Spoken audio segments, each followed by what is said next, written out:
Fala galera, tudo bem com vocês? Mais um vídeo da nossa série de resumos para você estudar para o vestibular, para o Enem, para alguma prova ou apenas para relembrar algum conhecimento que você já adquiriu. Hoje falando sobre Revolução Industrial. Revolução Industrial ocorrida lá na metade do século XVIII na Inglaterra. Então o que nós precisamos saber basicamente? Entender o conceito de Revolução Industrial, suas características, por que aconteceu na Inglaterra e quais são as consequências, os efeitos diretos ali, imediatos da Revolução Industrial. Ok? Então, primeiramente, Revolução Industrial é a passagem da manufatura para a maquinofatura no processo produtivo.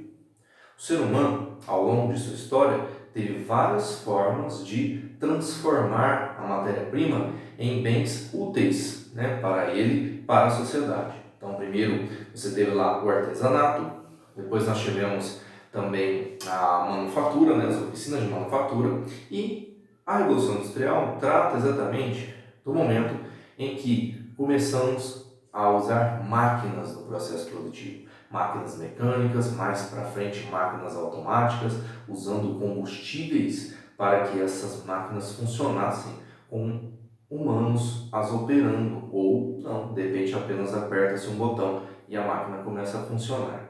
Isso é a Revolução Industrial. Por que aconteceu primeiramente na Inglaterra?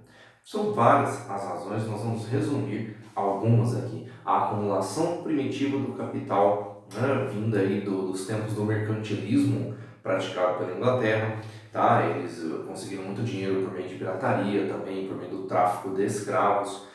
Uma supremacia naval que existia lá na Inglaterra, assegurando para eles o controle das rotas oceânicas, e meios de fazer o quê? O escoamento da produção industrial.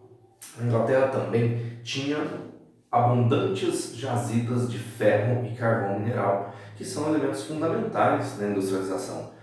O ferro para que você pudesse fazer as máquinas, criar as máquinas que vão ser usadas nas fábricas, e também o carvão mineral, que é o principal elemento combustível naquele momento.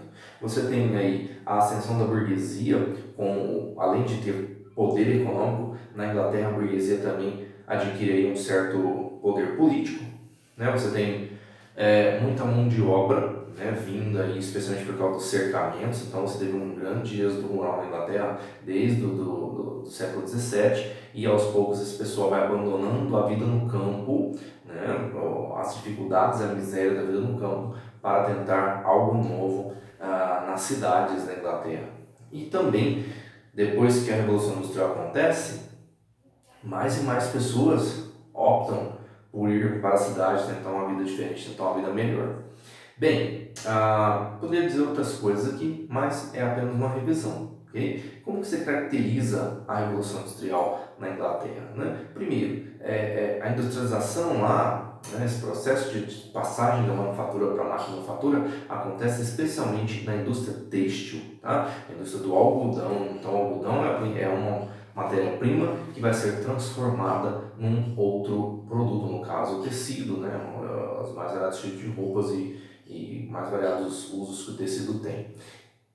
Tem aquela história que eu comento sempre com os alunos meus, do C, que é o capital, e os 3 M's da industrialização: a mão de obra, a matéria-prima e o mercado consumidor. A mão de obra é quem vai fazer a transformação, vai usar máquinas para fazer a transformação. Poderia até acrescentar um quarto M. Então, mão de obra vai usar de máquinas para fazer a transformação de matéria-prima, que é o elemento da natureza, que vai passar por uma transformação, e, por fim, o mercado consumidor, que são as pessoas que vão adquirir esses produtos. Bom, quais são as consequências, os efeitos da Revolução Industrial? A separação entre capital e trabalho, o dono do capital, ou seja, o dono da fábrica, o dono das máquinas, não é o mesmo dono da força de trabalho.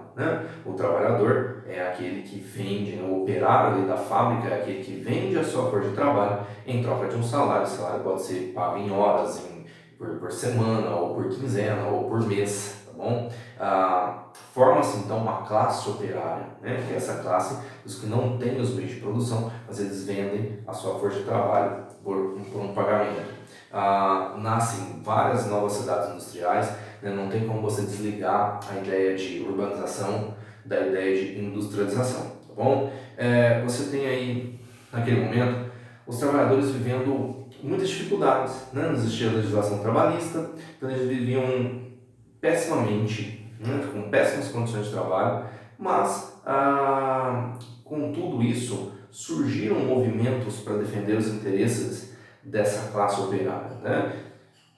Primeiro você vai ter lá um movimento chamado de ludismo, depois vai ter o cartismo, depois as trade unions. O ludismo é aquele movimento do pessoal que saía para quebrar as máquinas, né? Sabotava as máquinas como forma de protesto contra a exploração, ou porque eles achavam que as máquinas tomariam seus empregos, tá? Quando uma máquina nova surgia, era mal vista, né? Como uma possibilidade de perda de emprego.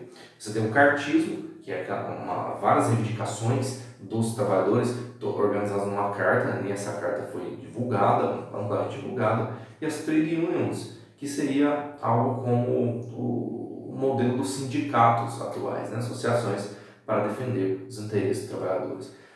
Há outros motivos para ter acontecido na Inglaterra, há outras características, há outras discussões que poderíamos fazer sobre efeitos, sobre consequências positivas e negativas, mas isso fica por um momento de uma aula completa, tá bom? Essa é uma revisão. Aproveite para curtir, compartilhar, ativar o sininho para você não perder nenhum vídeo e até a próxima. Valeu!